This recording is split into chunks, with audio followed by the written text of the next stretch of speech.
কয়দিন না খেয়েছিলা? 2-3 দিন। কেউ তোমাদের খাবার দেয় নাই? যে না,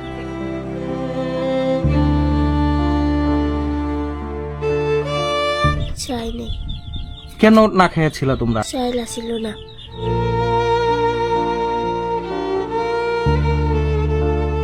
চতুর্দিকে পানি ছিল, যাইতে পারি না।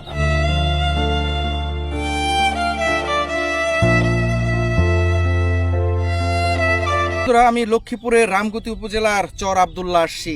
এই যে দেখুন টং ঘর করে মানুষজন থাকে। এই পরিবারের যারা আছে তারা কিন্তু সবাই অসহায়। আপনারাও সহযোগিতা করতে পারেন, আমি ওদের একটা মোবাইল নাম্বার দিয়ে দেবো। আর আজকে যে আমি ভিডিও করতেছি, এই ভিডিও কিন্তু ছোট্ট একটি বাচ্চা মানুষ ক্যামেরা ধরছে, এই যে দেখতে পাচ্ছেন, যার কারণে হয়তোবা ক্যামেরাটা কাঁপাকাঁপি করতে পারে। আমি নাম্বারটি দিয়ে দিচ্ছি, 018822574006।